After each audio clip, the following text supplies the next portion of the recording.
We should be live. What's going on, guys? It is Fantasy Stock Exchange here. And as always, as according to last week, we're going to start off the show with a little recap for week 11, projecting into week 12 and onward. So we'll take a couple topics at a time, then answer some questions back and forth, get you guys engaged. But I'm just excited to recap a huge week in week 11. I mean, a lot of newsworthy type stuff that's going on. So Bush, you can kick it off. Like, what was your biggest takeaway so far this weekend? Yeah, well, Jared, first comment here. Ravens got nothing on the Titans. That segues perfectly into my first takeaway. My first takeaway that it's J.K. Dobbins RB1 season, almost. And the reason I say almost is because before this happened, he got COVID. So coming into this recap show, I was super excited. I'm like, yes, it's J.K. Dobbins season. He's the RB1 to own now. Mark Ingram's got nothing on him. Basically, what I found out when I dug into the numbers was that J.K. Dobbins had 63% of the snaps last week, or this past week, 77% of the running back opportunities, 17 of the 22 opportunities for the running backs, 100% of the running back touches inside the 10-yard line, 5 out of 6 in the red zone, including a 2-point conversion, and 60% of the running back route. Basically, all this means is what we saw from DeAndre Swift 2 weeks ago is exactly what we saw from J.K. Dobbins this past week, which is very, very exciting to see. Yeah, of course, sir. I had to crack that beer open. Yeah, no, I fully agree. That actually segues into my waiver show for tomorrow, and that the reason why it's almost is because the news of Mark Ingram and J.K. Dobbins have been added to the COVID reserve list for the Baltimore Ravens. Now, why that's huge, okay? The Ravens are a team that play 2 games in the next 9 days. They play on Thursday night against the Steelers, Thursday night for Thanksgiving.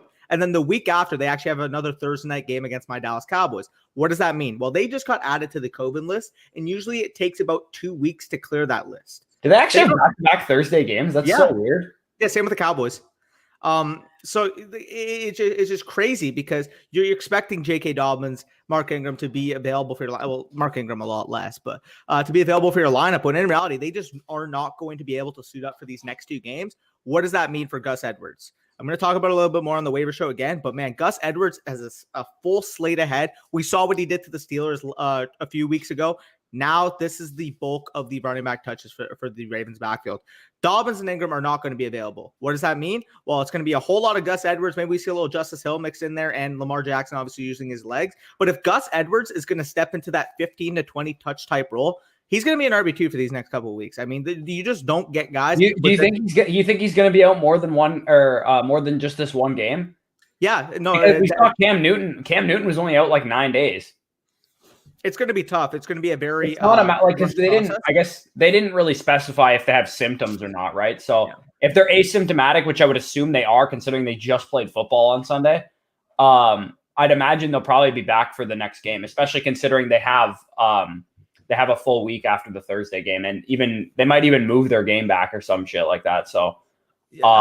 Plus, we've also seen a couple false positives thus far this season too. So there's a possibility. That's definitely fair. But in terms of knowledge, what you know for the waiver wire, by far, Gus Edwards is the top running back this week. I mean, this is a very lackluster week for running backs, but Gus Edwards is the clear top option. Reason being, again, at the very minimum, he's going to be the top back to own against the Steelers, which makes him a top 20 at minimum, again, back. Because this guy's going to get 15 to 20 touches in this game with nobody else realistically in that backfield to vulture some touches. And then expecting what I expect, we've seen multiple times guys get put on the COVID list. They've missed about roughly 2 weeks. If that's going to be the case, you're getting a top 20 running back for at minimum the next 2 weeks. To me, that deserves the rest of your fab. Okay. At this point, you're just not going to find running backs with top 15 type upside for the long-term future. Like, that's just not going to happen. Maybe week 1 to week 4, you could have got guys like Myles Gaskin for the time being, James Robinson. That could have happened at that time. At this point in the season, you're looking for guys that can win you matchups right now. And if you need Gus Edwards, he can be a flex-worthy RB2. Even if you don't need him too. If the person you're going up against is weak at running back, you can block them if you have more fab than them and just pick up Gus Edwards so they can't pick them up. For sure. And we've seen that he had success against the Steelers just a few weeks ago. So I'm excited. Again, Gus Edwards, clear as day, the top option. I'm not excited. I wanted J.K. Dobbins to get all the work. Definitely. But like as excited as we can be. But Let's get into a couple questions. Well, we have a good segue into one of our takeaways. Actually, yeah, I'll mention it. Man, click on following the waves take here. I was gonna say Dr. Evil stole Lamar Jackson's mojo. If you guys don't know the movie Austin Powers, I don't know how you've been living under a rock this whole time. But basically, Dr. Evil's the main character, Austin Powers is the other main character, and mojo is a big part of that movie, if you will. And mojo is basically just the swagger you play with, the confidence, the ability. Lamar Jackson is lacking all of that right now. I mean, the way Lamar Jackson has been playing, it seems like he does not trust himself. He does not trust his receivers. He's moving out of the pocket before everything can realistically develop down the field. I mean, he's playing scared. And I've never really, we haven't really seen Lamar Jackson really play like this in quite a while. I mean, last year, he was absolutely just running at defenses. He was attacking them down the field. He wasn't afraid. He was chucking the ball. He was confident. He was having fun. This year, for whatever reason, he has just been the shelf of that player. Whatever mojo he lost, I guess, went to Kyler Murray. That's basically what's been the case. Kyler Murray is this year's Lamar Jackson. Lamar Jackson, I'm scared. I'm a Lamar Jackson owner. I don't even consider him a top 12 quarterback for this week going into that game against the Steelers. Like, I'm considering starting Derek Carr over him. That's how much I'm scared about the way Lamar's playing. Like, yes, he could probably still get you that 13-point or so tight floor because he does rush the ball, but like his ceiling has been non-existent. He hasn't had that game winning type of performance thus far. So Lamar Jackson is just not it right now, man. You want to know why? The identity of all football teams, but especially the Baltimore Ravens, is the offensive line. No Ronnie Stanley. Marshall Yonda retired. Matt Skura, who had a good season last year, got benched this past week, I believe. And I can't remember who their opposite guard was, Marshall Yonda, but he had a pretty decent season. Bozeman, I think his name is, for kind of like an average player. Their offensive line was the best in the NFL last year, like the best bar none, like in the NFL. And that is not the case this year. And for Lamar Jackson, if you watch Lamar Jackson, if you own Lamar Jackson, you know every time he rushes the ball, last year was 8 yards every time. It was like he was literally like four yards minimum, like 10 to 15 yard chunk runs every time he carried the ball on a designed quarterback run. This year, it's a lot tougher for him. Yeah, no, fully. And as I said, I have him in my home league. I am scared. I'm scared because he, as you mentioned, he clearly doesn't trust that offensive line. He doesn't trust his receivers. Part of it is defenses know how to beat him now. Too. Yeah. And it's sad because if you invested a high dynasty pick into him, which like I this, did. Yeah, I mean, like Superflex drafts, he was a consistent top 4 pick. Like, I picked him at 5. Yeah, I mean, it's scary. It's scary for sure. So we'll get into a couple questions and then get a couple news lines going again. But yeah, we'll just keep you guys engaged. For Rip Nick, Rip. I mean, if you can get to 6 and 7, you have an outside shot at 6th. But yeah, it's an unfortunate spot, man. Like, trust me, I have a couple leagues that were absolutely ruined by injuries this year. I feel that it's just a place where you want to be competitive. You want to cheer on your guys, but fuck, man. Like, I just got into this point. I mean, I'm going to claw. I'm going to try my way to get back into it, but I can definitely relate to how you're feeling in that place. It's a sad time.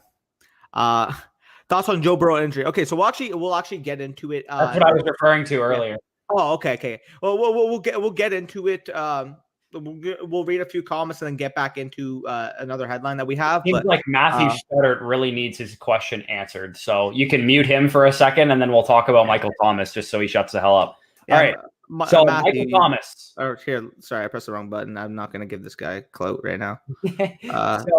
Time out. Yeah, we'll answer your question, but don't do that. So Michael Thomas, we saw him get exactly the type of volume he was getting last year. He didn't get into the end zone, but that's kind of normal Michael Thomas fashion. If you had him in any kind of PPR league, he put up like a solid 20-plus point week. Got 100 yards receiving. How many catches did he have? Like 10? 9 for 104. I had him in my half PPR league. The problem being that is that these like headlines are kind of intertwined, but the Taysom Hill factor. Man, I had Alvin Kamara and Michael Thomas both on my team. On one hand, I'm like, yo, Michael Thomas, like 12, 13 targets. He looks good. He's gaining the trust. Okay. On the other hand, Alvin Kamara, 1 target. I think that's a blip on the radar. I don't think that's ever happening again. It can't. It's not going to. I don't think that's going to happen again. I don't know. I don't know why it happened. I can't tell you why it happened. The one thing I am concerned about Alvin Kamara, though, is we saw Taysom Hill be the goal line back on a couple plays. That's what I'm concerned about. I'm not concerned about Alvin Kamara's targets. I think that's going to just adjust itself. I think that was just a complete anomaly. Everyone's going to talk about it all week. They're going to be like, "Well, Drew Brees was a check down king and Taysom Hill's like not checking down." That's probably true to some extent, but I don't think Alvin Kamara is getting one target every week. Yeah, no, he's got to get more involved in that game plan if they want to be consistent week to week. They're not just going to play the Falcons every week. They're going to make again Taysom Hill look like a god. Like what? I mean, they do play the Falcons next week. The Raiders do. So no, like after this week, okay, they play the Falcons again. Hopefully we can see Kamara come back because that was not fun. But yeah, the Falcons are pretty decent not even just decent. They're good against the run. So yeah. It's understandable why Kamara didn't really have a great game on the ground. For sure. I mean, he did have that touchdown, but man, he still got 2 touchdowns vulture from fucking Taysom Hill. Like that's garbage. I hate seeing that. Yeah, I know, right? I mean, the second one wasn't really a vulture. It was like on the 15-yard line, but like the first one was definitely, it was like 4th and goal and they ran like a QB power. Yeah, no, I agree. What's up, guys? What's up, Spicy Hot? Carlos Hyde came through this week. What do you think about next week? I got Jacob CH and Hyde. I would monitor the status of Carson. First of all, I would play those 2 over Hyde regardless. But if you need a flex type play and Carson's out, I am perfectly fine with Carlos Hyde being in my lineup. Yeah, me too. So, I think you're sitting pretty there. Yvette says, "Hey guys, thoughts on Gio moving forward?" Okay, so we could actually segue that into the Joe Burrow injury. Obviously, you guys aren't living under the rock. You know, at this point, Joe Burrow, he shredded his knee. Okay, so basically, in terms of like a medical perspective, the injury he suffered is almost exactly the same as the one that Carson Wentz suffered a couple of years ago. So we saw Carson Wentz tear his ACL. He also tore his MCL or whatever too, and he had some reconstructive like damage in other parts of his knee. So what we can expect is what we saw from Carson Wentz. So in 2017, Carson Wentz, week 14, he tore his ACL. Week 3 of 2018 is when he actually came back. He did not practice much during training camp. He was not like a guy that we expected him to be on the pup coming into the season. He ended up coming back a little bit earlier than we expected. He came back week 3 right after the Bucs thrashed the Eagles in that game. That was the Fitzmagic revenge tour right off the rip of that season. I remember that. But I expect Joe Burrow to, if he's not on, best case scenario, he's back week 1. Worst case scenario, I think he's on the IR to start the season, maybe because the IR is now 3 weeks, and he's back like week 4 or so, and then probably worst case scenario, he's on the PUP list and he's back like week 7 next year. No. I can actually quickly share my screen because I actually have the take based off Dr. Edwin Porras. We actually had him a couple times on the channel. If you guys haven't checked him already, FB Injury Doc on Twitter. But I'm going to quickly share my screen so you guys can see his take on the issue.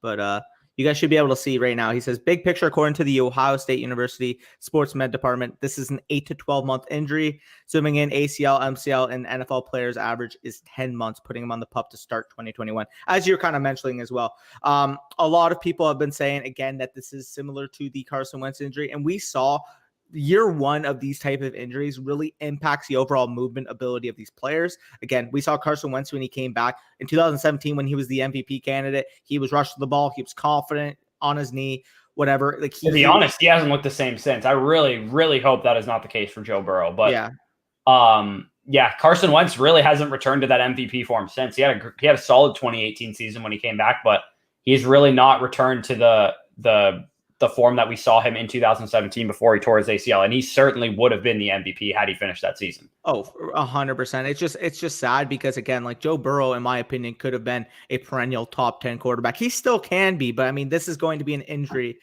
that's going to take a lot of grit, a lot of heart to be able to come back from. I mean, we don't usually see people come back full health, full ready to go. And it's not just physically. It's from a mental standpoint. You are a quarterback, especially one behind that Cincinnati offensive line. Like, you know, when you come back, you're going to take hits, you're going to take shots. And knowing that there's a part of your body, especially that knee, that is not at 100%, it's going to affect you mentally. Even though you don't want to focus on it, it's going to be in the back of your mind. It's going to be what you're thinking about, as we've seen with Carson Wentz. I mean, this guy has lacked all the. We actually saw him have pocket. We even presence saw with Deshaun Watson after his ACL tear too. Yeah. Like it happens. Like players don't want to. It's a long rehab. Like we don't get to see it because we're just like, okay, he's out of sight, out of mind for the next 10 months or whatever. But these dudes grind to get back from this injury. Like it is very, very intensive rehab. So he's going to be like cognizant that he doesn't probably want to get hit in his knee. He probably like when he has pressure, he's probably not going to be very good under pressure next year. Yeah. So unfortunately for Joe Burrow, it probably is going to mean I'm not too in on him for fantasy purposes next year. When I probably otherwise would have been very in on him. So that's a little unfortunate, but yeah. And obviously, this takes a huge dent out of his dynasty value as well. I mean, so we should probably talk about his weapons. So T. Higgins takes a big time hit, big time hit, because we saw the connection with those two. Like it was great, it was excellent. T. Higgins was a top 20 receiver rest of season in terms of the way that I thought about him. I would say he's probably more so in that wide receiver 3 territory now. He's probably like wide receiver 30-ish. And then AJ Green is droppable now, and Tyler Boyd is probably around that same area where T. Higgins is, because I don't think the injury affects him as much, because we saw Ryan Finley was actually able to support Tyler Boyd on the back half of last year. So, I mean, Tyler Boyd and T. Higgins are both kind of in that wide receiver 30 to 38 type range, I would say, going forward. And then as far as the running game is concerned, it just downgrades the offense, so that doesn't help the running game, obviously. I mean, this is already a pretty inefficient running game in terms of the ground usage. What you were kind of holding your hat on is that Joe Burrow was actually giving these guys targets out of the backfield with Ryan and Finley. Scoring opportunities. Scoring opportunities is the big thing, because the offense is probably now from a top 20, like a 20 to 25 points per game type offense. This is probably like a 12 to 18 points per game offense now. Just sucks to see it. Hope Joe Burrow can respond, but that's a big injury. That's a big injury. Excited to hear what y'all think of JK and JT. So we talked about JK, but man, let's briefly mention JT. I mean, he's not David Montgomery. He's not David Montgomery. He's not David Montgomery. I mean, he looked good. He looked talented. 26 touches again. Second highest PFF grade of any rookie in Week 11. By the way. Yeah. I mean, he looked good. And I, as a Taylor owner in my main home league, I went from not being able to trust this guy at all to he may be my RB2 now, man. I mean, actually no. Okay, I have Kareem Hunt now, but he's a guy I feel comfortable with as my RB3. Something I didn't think I'd be able to say over these last 10 weeks. I mean, if he continues getting this type of usage, are you going to apologize to me or? Oh, relax. I mean, I was higher than consensus on him this week. I was like, man, you can't do it against Green Bay. I saw them. I like the matchup. Don't get me wrong. I loved the matchup. I did not think that Frank Reich would just say, "Fuck it, man. JT, we'll give you a shot against the worst run defense in the league. See what you can do." I mean, and that's a sign of good coaching. They like coaches before. Like for those of you who are maybe new to football, you've never played football before, you don't really know how it works. Coaches before a game will drop a game plan based on the opponent's weaknesses, and anyone with 2 eyes knows that the Green Bay Packers can't stop the run to save their life.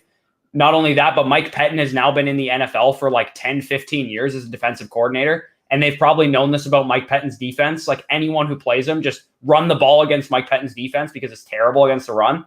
So I think they were just like, yeah, like who gives us the best shot at running the ball against this team? The team that can't tackle. Like Jonathan Taylor. He's the big hulking 228-pound back who runs a 4.39. Now, if you're asking me if I'm fully confident on JT for the rest of the season, no, absolutely.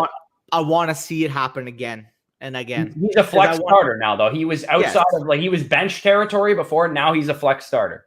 100%. But man, if he's able to claim this role down the stretch, he could be a league winner, because have you seen his schedule? His schedule down the stretch is all bottom 10 run defenses. Yeah, and he's been one of the most traded players too. Yeah. In terms of like people selling him off. In my home league, he was traded for Zach Moss. Straight up, which I mean, Zach Moss is like a solid piece. Don't get me wrong, but I right now I would probably take Jonathan Taylor over him. Zach Moss is still a solid RB3 type, high end RB3, low end RB2 type. But yeah, I would take JT over him going forward. Yeah, I absolutely would. Even when JT wasn't really showing much, I'm just going for upside at the position at this point, to be quite honest. And like Zach Moss to me, I mean, wow, that JT owner now is looking happy. Here, let's get into some more questions. So, yeah, I mean, tough scenario. Let's just pray that he's out only one game. Okay, this is good. Can we trust JT now?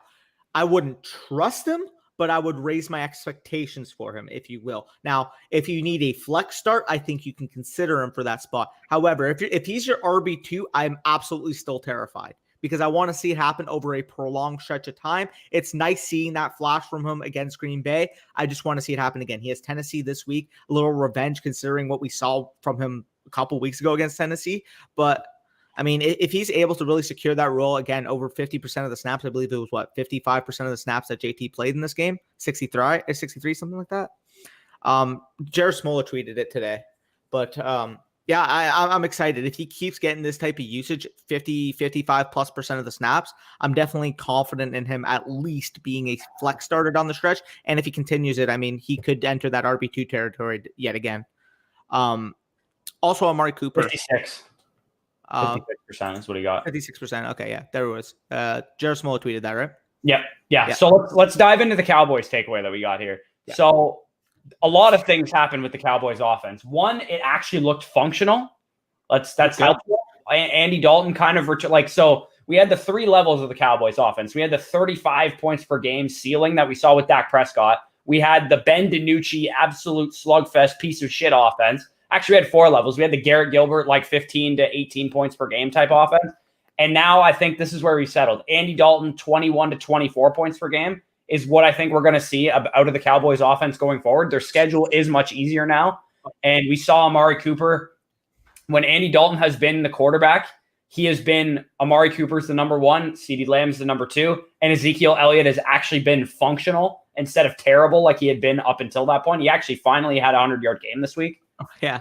And it's funny because we saw Kellen Moore in his bag in this one. I mean, I'm a Cowboys fan.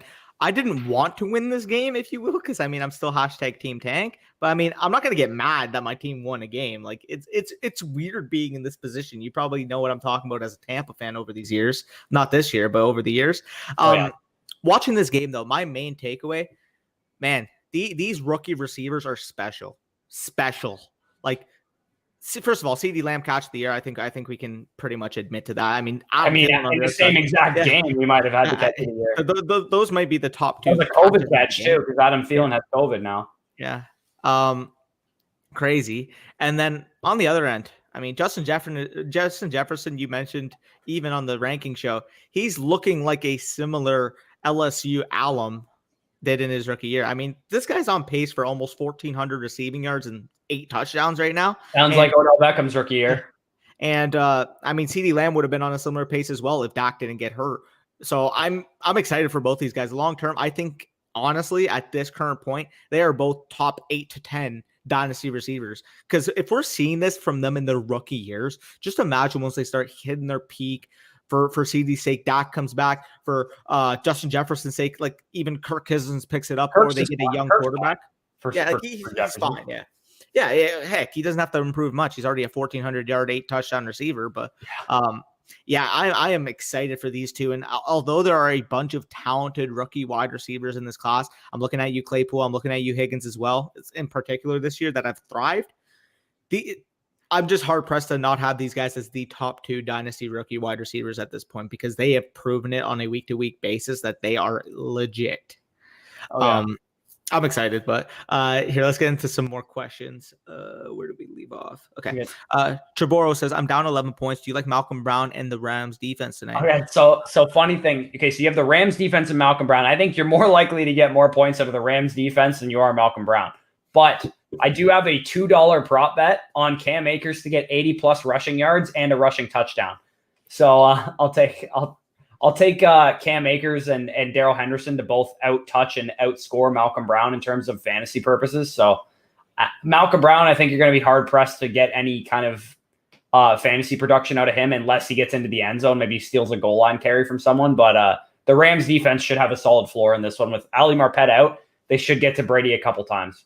Yeah, no, I agree. I'm actually pretty interested to see the Rams wide receiver utilization in this game because, I mean, for whatever reason, we've seen that Josh Reynolds actually been getting some targets lately. Now, I don't know if that's just a matchup situation these past few weeks or if he's actually becoming a good option in the offense. But if he does become a solidified 7 or 10 the ball more, man. I don't know why they're running the ball so much. I mean, Okay, so their offensive line is clearly built more to run the ball, but the running backs are good, but not great. It's not like they have like elite running backs. they don't have Dalvin Cook. Their receiver core goes 4 deep.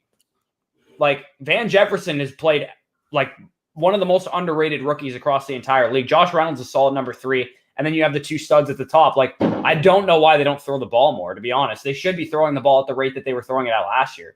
For sure. And on the Tampa end, I'm really excited to see if they stick to Rojo. Like, say he has a mistake early, if they keep sticking to him. Because if he does it like 2 weeks in a row, makes a mistake, and Bruce says, "No, fuck it, go right back I out would there." like Rojo to not make any mistakes, personally. That's fair. It's gonna happen at one point in this game. It's gonna happen. He can't catch, so it's hopefully it's not a fumble. Fumbles are a little dicier, but hopefully it's if he makes a mistake, he drops a pass. That's the mistake he makes, and not a fumble, because fumbles are not fun. For sure. And heck, for our bet's sake, we're actually tied 10-10 on the season right now. And I need Chris Godwin to have a better game than what Justin Jefferson had. So Jefferson 3 for 86 and a touchdown. That is off my head 16.1 half PPR points. What were our bets this past week? Didn't I smoke you on one of them? You're 3-0 so far. Don't worry. Really? What were our bets again? I don't even want to recap it. It was bad. Okay. I don't even remember them, to be honest. One of mine was Hayden Hurst, and we kind of know how that ended up. Yeah, not great. Yeah. Okay, so let me talk about this one real quick. This one takeaway before we get into another question. Yep, go for it. Don't ever question my methods again. I told you guys it was going to be CEH week. Okay, so in terms of Clyde Edwards-Helaire, his usage was not like out of this world. Like, it was like along the lines of Jonathan Taylor's usage. Like, I believe he had 40 snaps to Le'Veon Bell's 20, and Darrell Williams also had 20. But if you notice, during the game, they actually had Clyde Edwards-Helaire and Le'Veon Bell in the field at the same time for a couple plays. So I think Clyde Edwards-Helaire, his 40 snaps were more so like 40 out of like 65 or whatever, which is a great snap share. I think we only saw him get like 18 opportunities or 17 opportunities, but we saw him look great because he always has looked great. He looked great on those opportunities, and we finally saw him do something in the red zone. That was the big problem with Clyde Edwards-Helaire. It was one of the reasons we liked him so much coming into the season, given the offense that he's in. And it only is going to take Clyde Edwards-Helaire 14 to 18 touches and a bulk of the red zone work to be a top 10 running back in this offense. Yeah, no, we saw it. I mean, this guy is an efficient runner. We've seen it multiple times this year. The only problem has been the workload apparent. And if he's going to start getting this workload, again, like a 14 to 18 type Aaron Jones type baseline, like, he's going to be a league winner. He's going to be a top 10, top 12 running back. With Aaron Jones, too. When you watch Aaron Jones, when you watch Alvin Kamara, when you watch Clyde Edwards-Helaire, even a 3-yard run is impressive from those guys. Like, they make 3 to 4 people miss on every run that they have. When a negative or a loss of 1 is available, Clyde Edwards-Helaire turns it into 3 yards. When Jonathan Taylor has 3 yards available, he's been able to turn it into 3 yards. So yeah, it's the way that Clyde has made people miss has not changed this whole season. He has been able to like, he's a souped up version of Devin Singletary. I kind of get it, but like, the offense he's in, the workload he's had at points is going to make him a top 10 running back if he gets those goal line opportunities. The way I think about Clyde Edwards-Helaire is, you've always, like, if anybody's played high school football, they've always played against that one running back who is just thick, stocky. He's not fast, but he's so quick that you can't even get a hand on him. He's a jitterbug. That's what Clyde Edwards-Helaire is. Like, you think you have him dead to rights in the backfield, and he'll just hit like a spin move on your face. It's impossible to tackle him in the open field. Like, Levante David, I think, is the best tackler in the NFL at the linebacker position. I don't trust him tackling, and we're going to see it next week because the Chiefs and the Bucs play. So I don't think they're like, Devin White's going to whiff on him a couple times. I can already tell. Definitely. Jordan Whitehead and like Winfield and Levante David are the best 2 tacklers on our team. And they're going to get beaten by Clyde Edwards-Helaire in the open field. I can tell right now. I'm just glad that I don't have to see Jalen Smith try to tackle him. That guy missed like 5 tackles against Allen. Like, how? Like, you're a middle linebacker? Like, I don't know. All right, let's rip through some of these questions. We got them stacking up now. I think you can definitely get that. You can win that. I don't know if you will. I don't expect this game to be super, super high scoring, but those are the 2 guys. If you told me you need 2 guys on the Buccaneers to do it, those are the 2 guys I would pick. Absolutely. Hopefully it does happen for my sake so I can beat you in the one bet and take the 11-10 lead. Yeah. beat the second place guy this week, who I believe has a better team than me. There you go. Always feels good. The second place guy in my team or in my league, I talked about this on the live stream. I'm in third, he's in second, and the first place guy actually lost as well. The second place guy needs 14 points out of Mike Evans to win. So I'm hoping Mike Evans has a very down game in this one, because if he loses, then I move into second because I have more points for than he does. I put up another 120 this week, and I still have Rojo and the Bucs defense to play. If Jalen Ramsey is not lying to us, apparently he's supposed to be guarding Antonio Brown according to himself. Well, let's hope that even if he is doing that, Darius Williams is like the third highest rated corner on PFF. That's fair. Yeah. First Swift, for sure. Oh, and he's talking about the Matthew guy or whatever. I don't know. It's going to be confusing. It's going to be interesting to see what happens. Now, I honestly don't think that they're going to be ready for next Thursday. And if that's the case, then, well, again, I'm not a fucking COVID expert here, but it's just it's a tough scenario if you have any one of those Ravens backs, particularly J.K. Dobbins. Yeah, I think best case scenarios. Well, best case scenarios that was a false positive, but best case scenarios that they're back against the Cowboys the following Thursday. It would be really helpful if they didn't play 2 Thursdays in a row, because then I think I'd be very confident that they're going to be back after this game, because they'd have 10 days off after this week and 14 days from the time of the actual diagnosis. So I hope for Dobbins and Ingram, maybe just Dobbins, not Ingram, but yeah, for sure. So we'll leave back up at Spicy Hot. We got the $4.99 dono. Appreciate that a ton from Brandon. He says, got offered Kamara and Emmanuel Sanders for Calvin Ridley, J.K. Dobbins, and Kenyon Drake. Should I accept? I'm worried about Kamara rest of the season.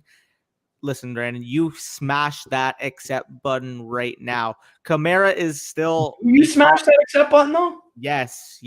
I have nothing against Kamara, but if you're going to give me a top 10 receiver, you're going to give me what I perceive once he comes off of COVID as a top 15 running back. What I perceive as at minimum a top 20 running back. You think Kenyon Drake's still a top 20 running back? Yeah, I do. Interesting. I would take the Ridley side. The way I'm looking at it is you probably have decent enough depth at the receiver spot, especially to be able to do this. Now, I would want to know your running backs, but regardless, you got those 2 running backs plus that receiver. I'm taking the other side. Emmanuel Sanders is fucking relevant to me. Emmanuel Sanders to me isn't really a big piece, but the way I'm looking at it is Kamara is a league winner, regardless. Like the thing is, like I'd have to know about your depth standpoint. But to me, I mean, Kamara is one of those guys, superstars in your lineup that you can set in your lineup. Forget it. This guy's going to get you 20, 25 plus points on every week, except for this week, apparently. And you don't have to worry about that slot for the rest of the season. He also says he has Hopkins and DK. If those are your other 2 receivers, I am like running to smash the accept button, especially with Dalvin as your other running back too. Like that is disgusting. What's Dobbins' ceiling rest of the season? Ceiling? Yeah. I mean, I think he's going to be the lead back now. He has the top 3 ceiling, in my opinion. I think he's similar to Swift. I think he's better than Swift. That's why I say top 3. And I think the offense is better than Swift's too. Even though it's not been what it was last year, I still think the Ravens offense this year is better than the Lions offense. Now we know what we're getting with Kamara, right? We don't know if. I understand that, but which is why you're getting a top 10 receiver and a top 20 running back still. Even if Dobbins is nothing, it's not like you got screwed in that trade. I mean, it's a pretty fair value deal, but I'm still taking Kamara there.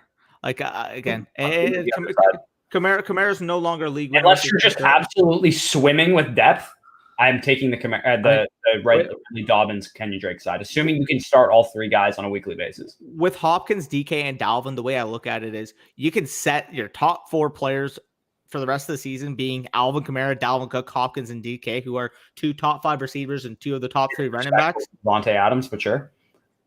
2 top 5. Okay. Adams is 1. Okay, whatever. Yeah.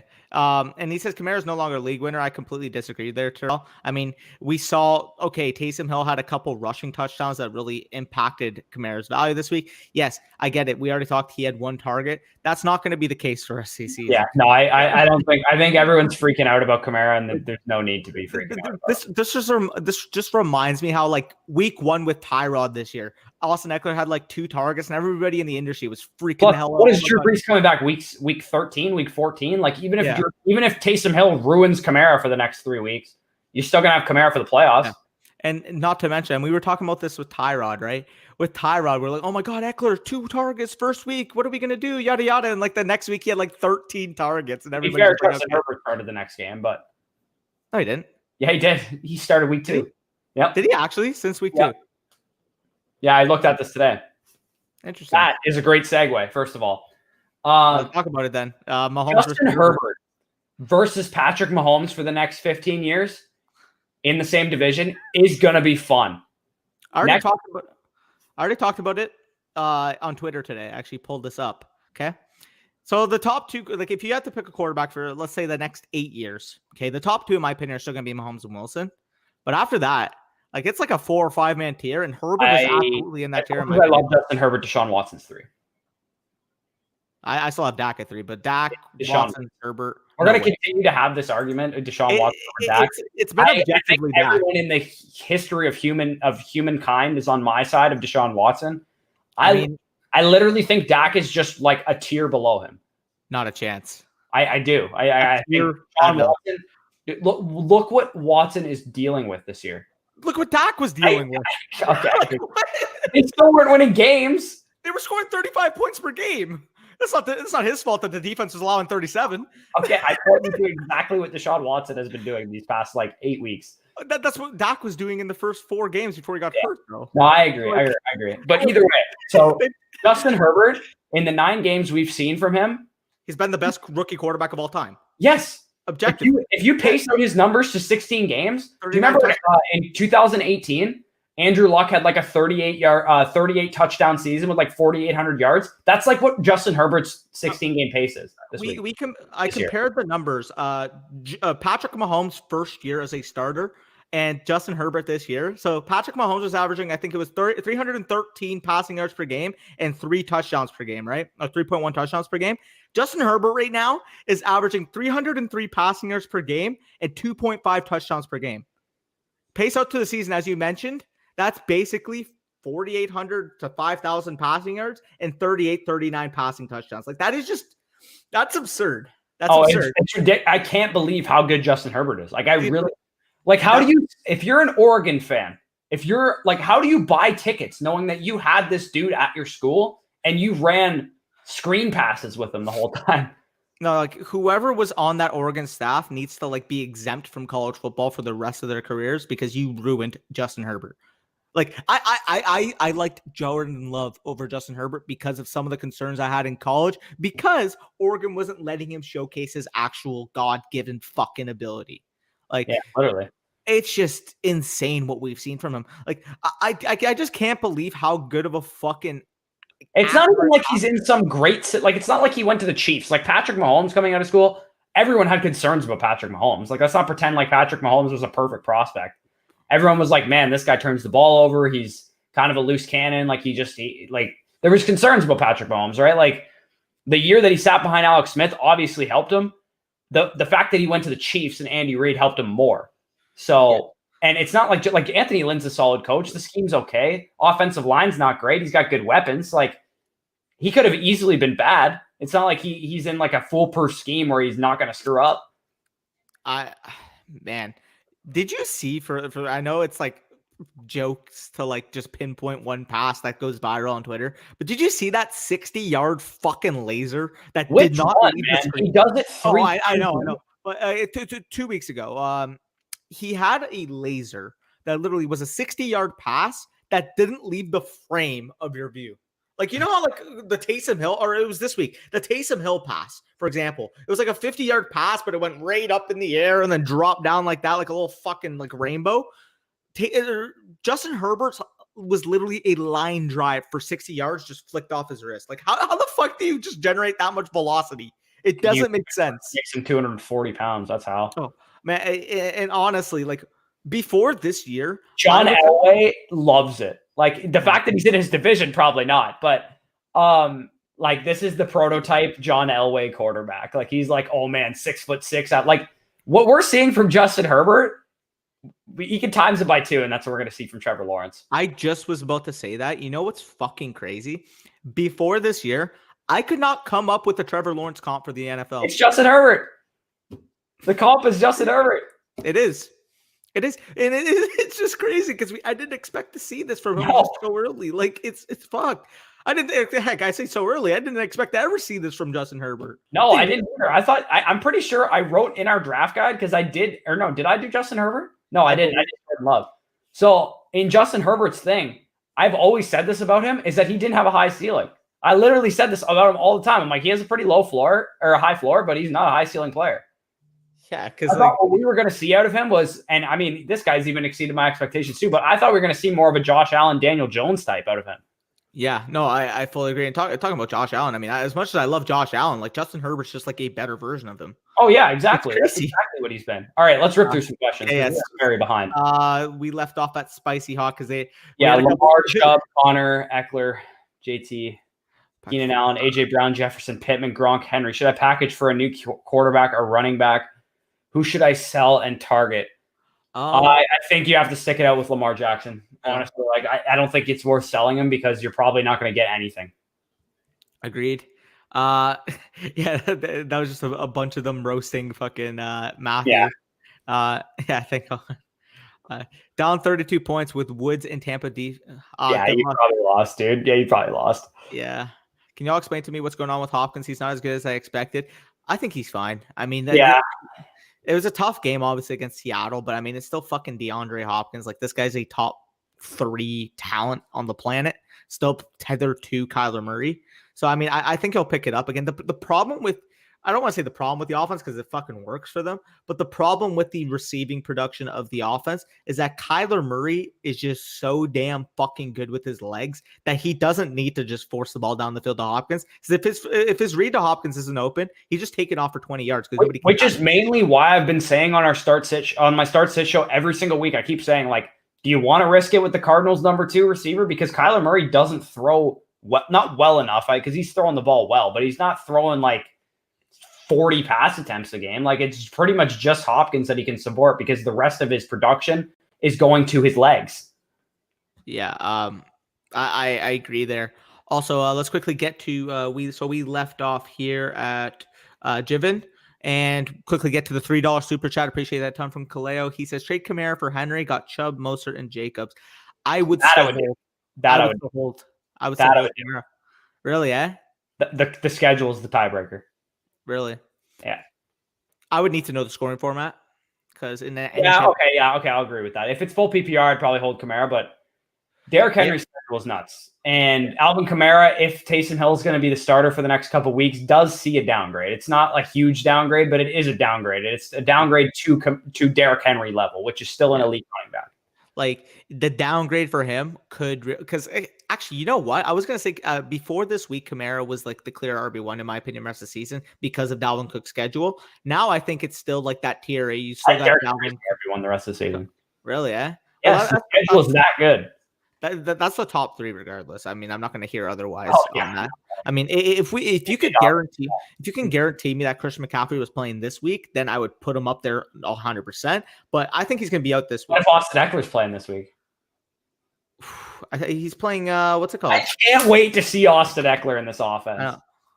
There's reports that he could play this week. He's playing Buffalo, right? Yep. Yeah. That's hope so. Fucking love that guy.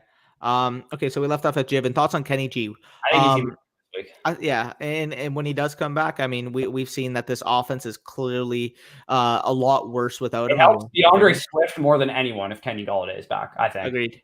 I think it also helps fucking TJ Hawkinson. I mean, TJ Hawkinson's been just fine without him, though. So I don't really think it really affects TJ Hawkinson much at all. The reason why I'm saying that is because the quality of targets. Because again, his targets. And he's been a red zone guy too, so it just gives him more scoring opportunity. Yeah, for sure. Speaking of the Raiders, I am not sad that we lost because of how good we did. You should not be sad about that Raiders game. The Raiders look for real. There's a tier of teams that, and it's kind of crazy to say the Ravens are in this tier, but the Ravens, the Browns, the Raiders, the Dolphins. I feel like I'm missing one, but the Rams and the Titans. I'm talking AFC.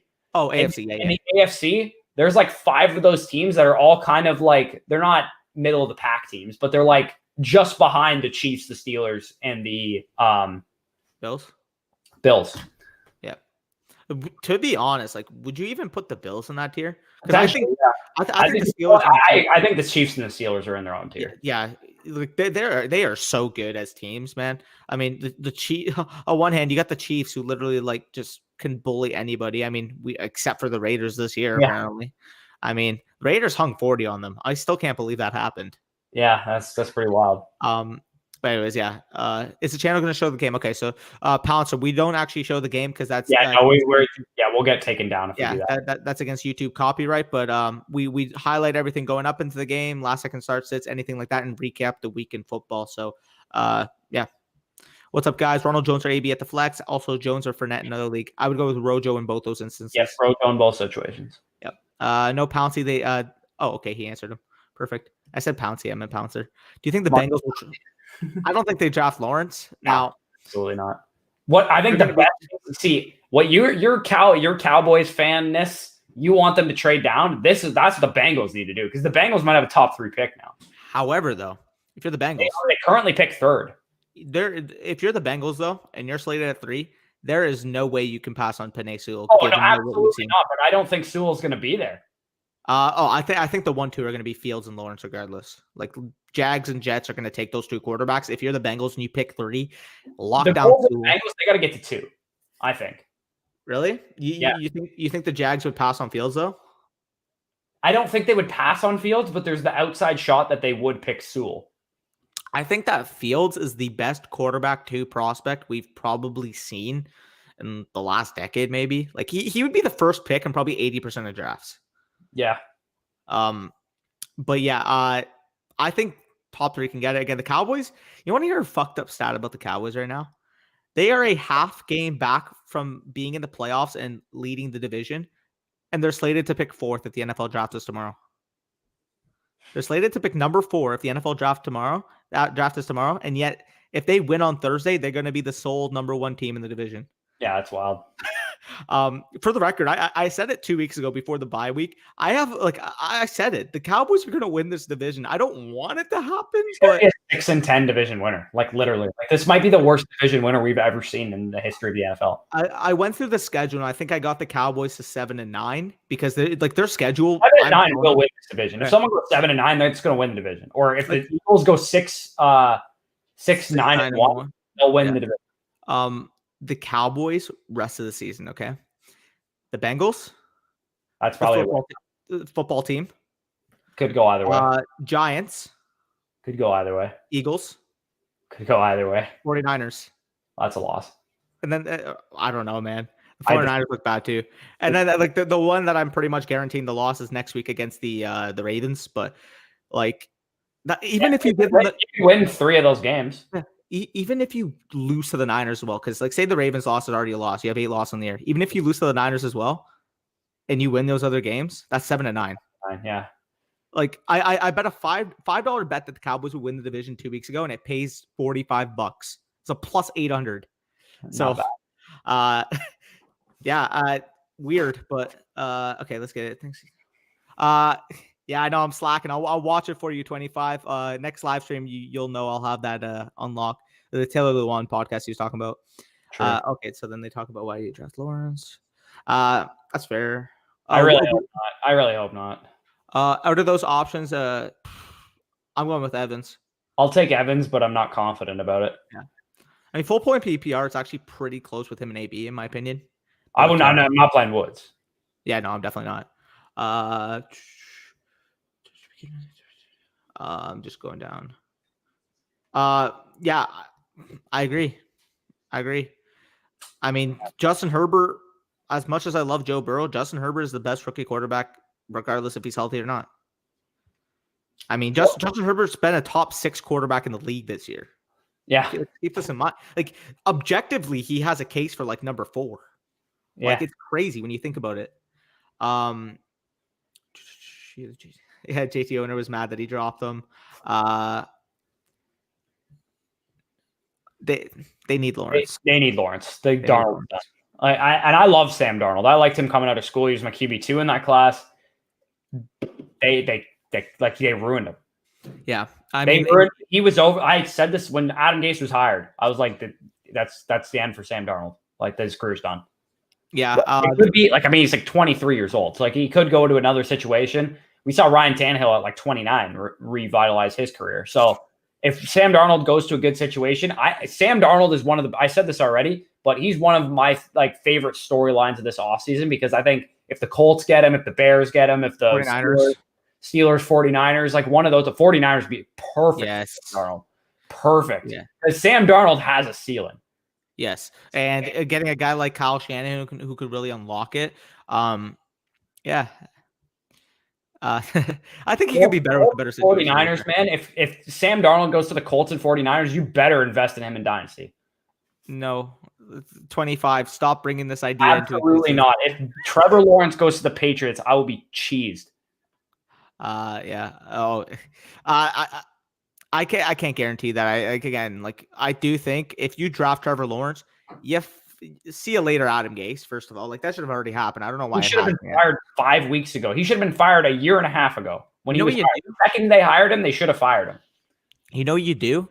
You draft Trevor Lawrence, then you go to Joe Brady and say, "Hey, whatever you want, write it down on the paper, and we'll give it to you." You go to Joe Brady, and you go to.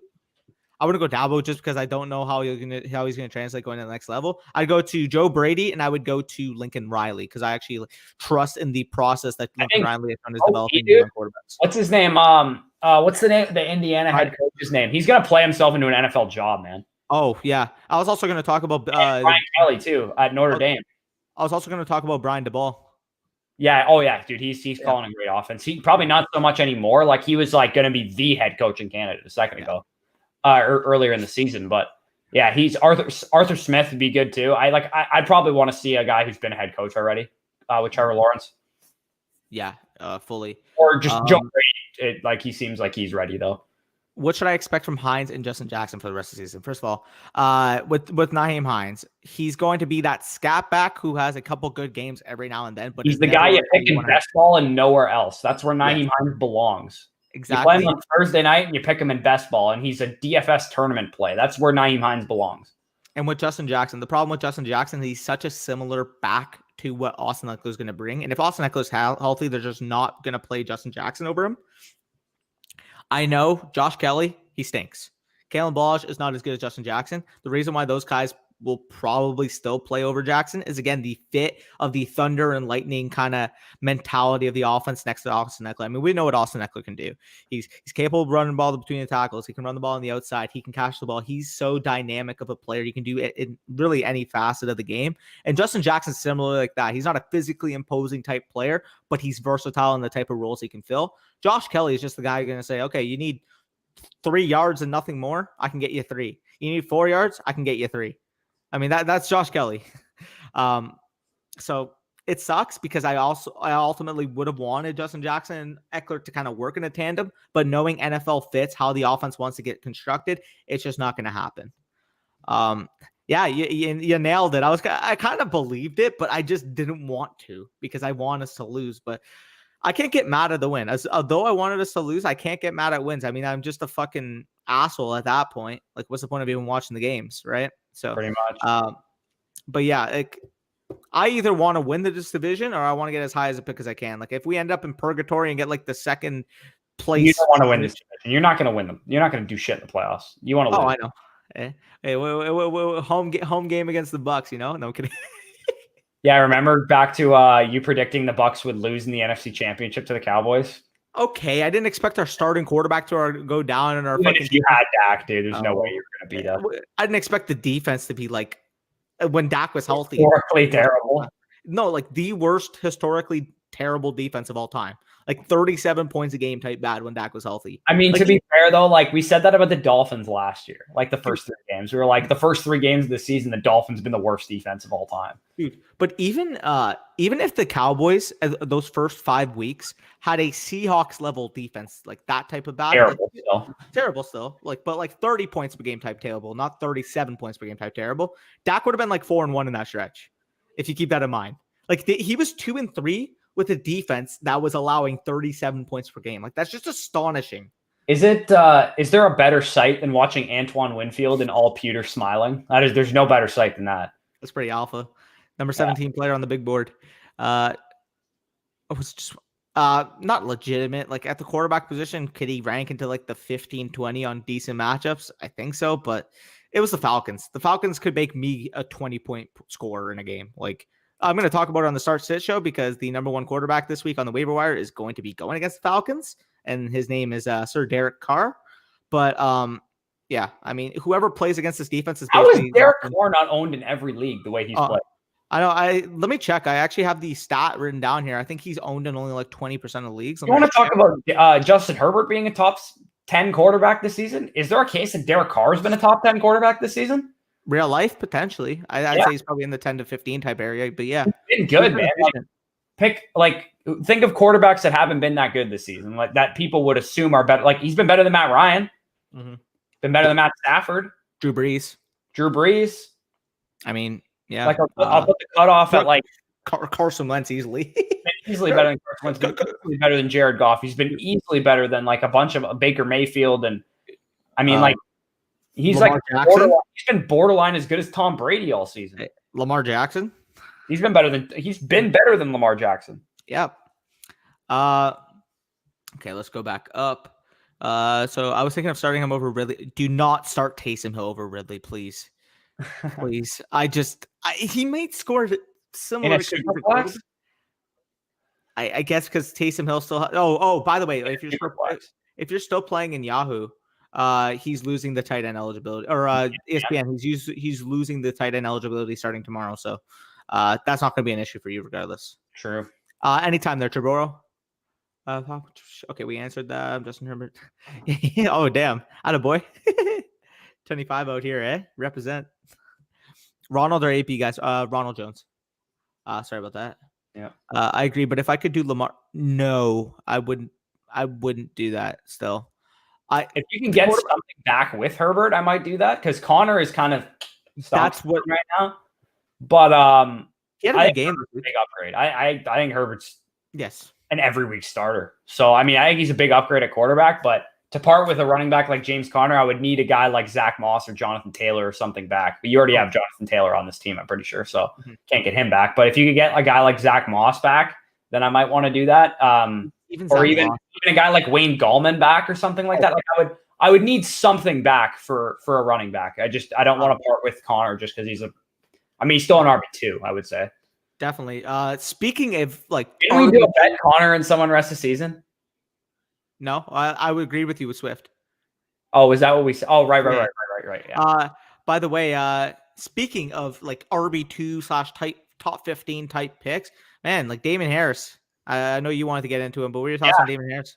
Man, Rex Burkhead probably tore his ACL. I don't know if we actually have full confirmation on that yet. Sony Michel's coming off of IR, apparently. Sony Michel sucks. Like he sucks. I don't know what happened to him, but he sucks. So Rex Burkhead, say what you want about Rex Burkhead, he's kind of good. Like he's kind of a good player. So Sony Michel being in the rotation doesn't scare me as much as Rex Burkhead being in the rotation. As crazy as that sounds, when you look at like their draft capital and stuff. But Damien Harris sees an upgrade. I think he's top 15 running back, to be honest. He doesn't get a 70% snap share. I understand that. He gets like a 40-50% snap share, but he gets the bulk of the carries. He gets the goal line work. And more importantly, he's by far the best running back on that team.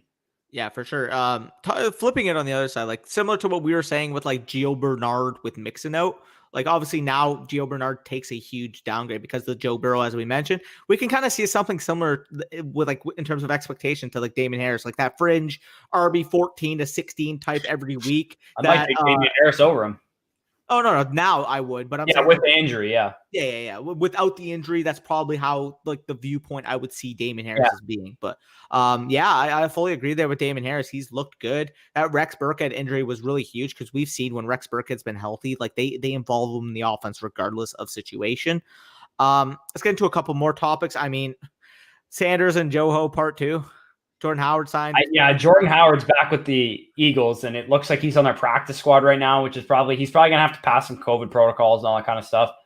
But if the timelines match up, we might see Jordan Howard on the field with Miles Sanders come fantasy playoffs. Yeah, that's atrocious to think about. Also, I'm happy about it because the guy in my home league who's in first place and has the best team, he has DeAndre Hopkins, Devontae Adams, and Tyreek Hill on the same team. Miles Sanders is RB1. Oof. Okay. So that helps nullify the fact that he has 3 top 5 receivers. You want to hear something that's crazy about Miles Sanders' stat line against Cleveland? Like, out of the first 9 carries of the game, he had 65 rushing yards, and he finished with 16 carries for 66 yards. And he fumbled. Yeah. Not fun. But let's talk about a couple of these more storylines again. Oh, let me get into this one. Let me talk about this one because this one was kind of fun. It. All right. So PJ Walker kind of revived DJ Moore, which was kind of weird, but I kind of liked it, to be honest. So basically what I looked at, PJ Walker threw 4 pass attempts against the Buccaneers when he came in relief of Teddy Bridgewater, and he threw 34 this past Sunday. So on the 38 pass attempts that he's thrown over the last 2 weeks, 26 of them have been completed passes, 12 targets for DJ Moore. 8 of those were caught for 144 yards, 10 targets for Robbie Anderson, 7 of them caught for 46 yards. So PJ Walker, we saw, man, this guy can sling it downfield. We've talked about it on numerous occasions. That in the XFL, he was throwing it downfield. DJ Moore, for whatever reason, is the downfield threat of this offense and not Robbie Anderson, even though that was his role in New York. But DJ Moore looks to actually have some chemistry with this dude, and DJ Moore's value actually has seen an increase since he's taken over the starting job in terms of his target volume. For sure. Also going to mention, I mean, we all knew going into the 2020 NFL draft, I'm actually going to segue into the next topic. We all knew going into the 2020 NFL draft, except for the Packers, apparently they didn't know, that they needed a wide receiver too. I mean, we saw on one side, Scantling basically fumbled the game away for them. The team took a backup quarterback with their first round pick, and a receiver they could have taken with that pick just so happened to absolutely torch them on the other side. I mean, Michael Pittman Jr. is a man. He is a possessed alpha wide receiver 1 for the Indianapolis Colts. I mean, heck, I think he was 3rd in the league this week in overall snaps at the receiver position and had 20 more snaps than any of the other Colts receivers. He ran way more routes than all of them too. Yeah. This man is possessed. And just imagine if you were able to pair Michael Pittman. Michael Pittman could be a better version of what Lazard was doing for them early in the season next to Devontae Adams. Because, I mean, Michael Pittman is a very good possession receiver. He's not going to be having these fucking fuck-ups like what we see from Marcus Valdes-Scantling all the time. Pittman's legit, man. We talked about it. I mean, as much as we love T. Higgins as well, obviously, at this point, you still take Higgins, for the long term. But Pittman could have that type of ascension. I honestly believe the role is there for him to be able to thrive for the rest of the season. If you were able to pick him up off the waivers last week, I mean, he's a wide receiver 3 or so for the rest of the season, in my opinion. And if you're asking, why are we so high on all these receivers? Let's not pretend like this wasn't the best receiver class we've seen in a while, ever, probably. The Mel Kipers of the world and Daniel Jeremiah's have been scouting twice as long as me and Danny have been alive. Have been Mel Kiper's been scouting since 1984, and he said this is the best receiver class I've ever seen. Yeah, that's crazy. This kid, I'm the Devontae Adams and Mike Evans and Odell Beckham class. He saw the I think it was 99, the Keyshawn Johnson and that class. There was the 2000 wasn't there 2007 Calvin Johnson and his class. There was one Fitzgerald class. 2004 Larry Fitzgerald class, and Anquan Bolden, I believe, was in that class as well. There's been some great receiver classes. This one is talented. This one is top heavy. This one is deep. It's ridiculous. So these dudes, as weird as it's going to sound, we might have 5, 6, 7, 8 of these guys in the top 24 dynasty receivers at the end of this year. Yeah, I wouldn't be shocked at that. I mean, they're young, they're talented. We got T. Higgins, CeeDee Lamb, Justin Jefferson, Brandon Ayuk. I still think Jerry Jeudy and Henry Ruggs deserve to be in that conversation. Ruggs a little less, but Jeudy for sure, I think still. Claypool, Pittman.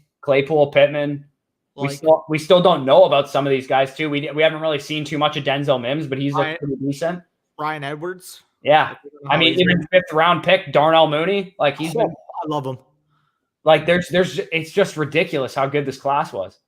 Dude, what if Allen Robinson leaves in free agency? Darnell Mooney is going to be a wide receiver. They're going to draft another guy if Allen Robinson. Probably, but compared to having Allen Robinson and his 170 targets there, that's a tick up for Mooney in terms of usage. Allen Robinson's not coming back. I'm sorry, he's not coming back. Really? You don't think so, huh? Why would he? He's such a good receiver, and fucking Nick Foles and Mitch Trubisky are fucking throwing him 6 targets that are uncatchable every game. You know what you do? If you're the Indianapolis Colts, you trade a 3rd round pick for Sam Darnold. You have Paris Campbell coming back. You have Michael Pittman Jr. You You sign Allen Robinson. That would be fun. You have a great receiving core for Sam now Darnold to finally succeed. I do think it'll take a 2, but I don't think so. I mean, if we you saw wait Rosen. after they picked Trevor Lawrence. Rosen was traded for a 2, no? Yes, that is true. Sam Darnold's proven more than. To be fair, though, that's also he had more time on his rookie contract. Yeah, that's fair. Let's talk quickly. Speaking of rookie contracts, I mean, Tua time. Damn, but I thought he was hurt. I was like, man, Tua got hurt. Like, why is Tua not in the game? Because it sends a message to your quarterback that. And I actually like this is a narrative. I heard Greg Rosenthal on the Around the NFL podcast. It's like one of my favorite podcasts to listen to. He said this. He said he's sick of the like, oh, we can't have like any competition for our quarterback like narrative. Like these guys are men. They're men. They're competitors. Like they can handle competition. They're like Tua getting benched is not going to crush his spirit and ruin his confidence. Like he's a competitor. He's a man. He's been in high stress games before. Like he's not.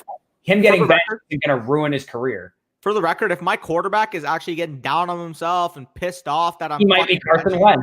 Yeah, I mean, guys, like you need your quarterbacks to have that competitive edge. If they're sulking and they're upset that they're getting fucking benched because they are not objectively playing well. Yeah, I mean, get over it. Sucks to suck, buddies. Fucking keep your chin up and fucking keep the snot in your nose. Yeah, pretty much. Tua getting benched, it sucks if you're a Dolphins fan, you want to see your quarterback light it up the way Justin Herbert and Joe Burrow pre-injury were lighting it up, but it looks like he's just going to take a bit more time.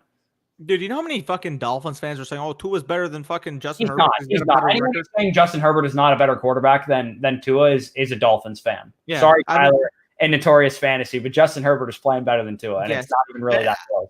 And don't get me wrong. I mean, going into the fucking season, I had Tua as my quarterback clearly.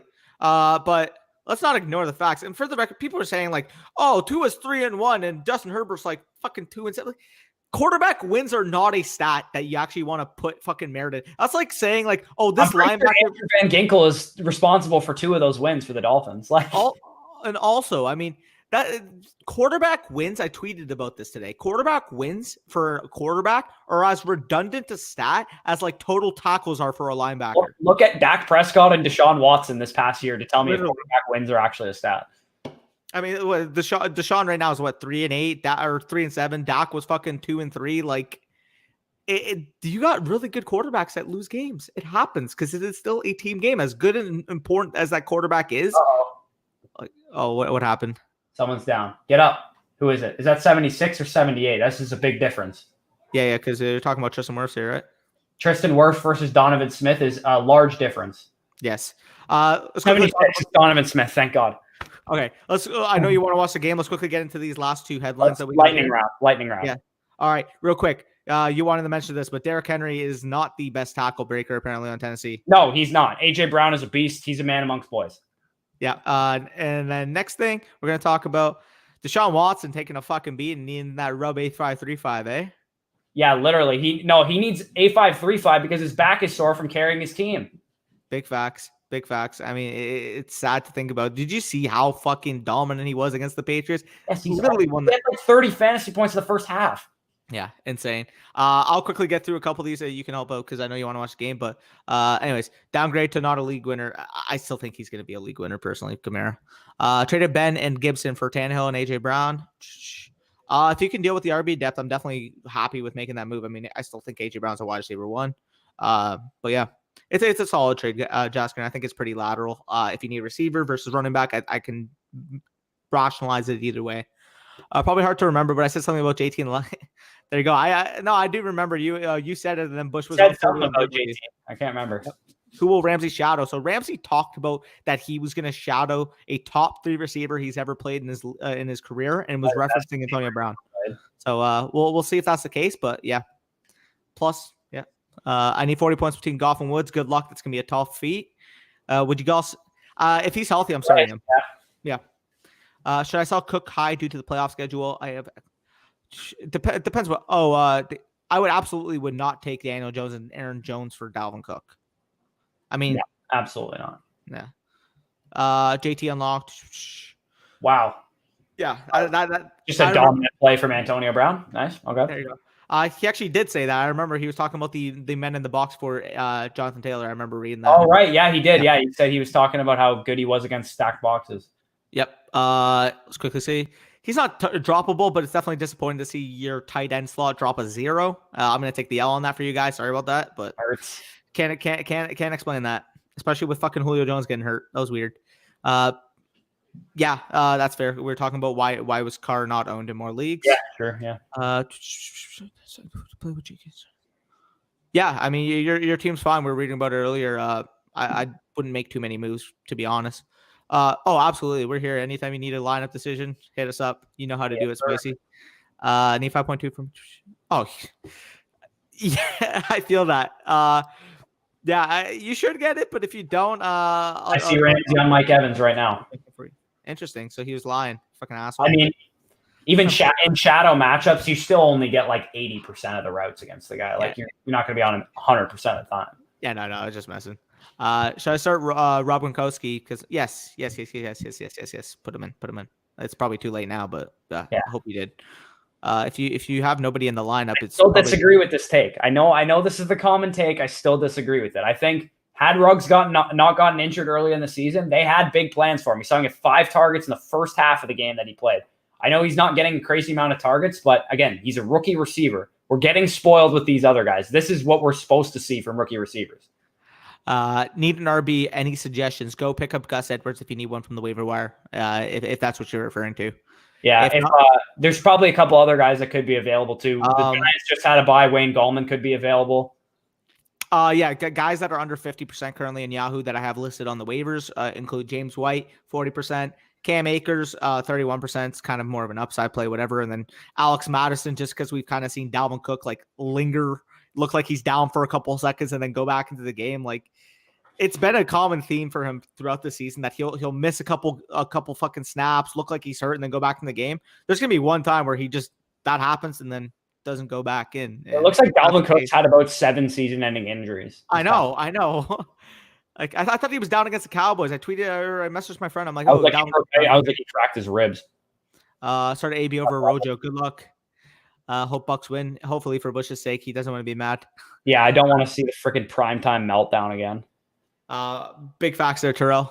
Have a hunch. I mean he's already got 2 catches, so game time. See y'all. See you spicy up. But yeah, if you guys are watching this on repeat or you're at all in this live stream, make sure you go hit that like button. Helps us a ton in the YouTube algorithm. And we will see you guys again. We're back live on Thursday for Thanksgiving. We should be live at around game times at 12:30. So we'll be live around 11:30 or so for you guys. It'll be a nice morning send. For sure. Get ready. We got nothing to do. Thanksgiving football. We got the Lions and Texans, I believe, right? The Texans are playing them. Let Deshaun cook again. Yeah, big facts. Big facts. So it's obligatory. Love you every time in the live stream. Love you too, Javon. Sure. Love you, Javon. You got to teach me how to get that stacked of a team. Yeah, literally. All right. Peace out, y'all. I'll see you guys. You guys will see the morning waiver show early on tomorrow morning. So buckle down. I'm going to have to get that ready for you guys. And take care.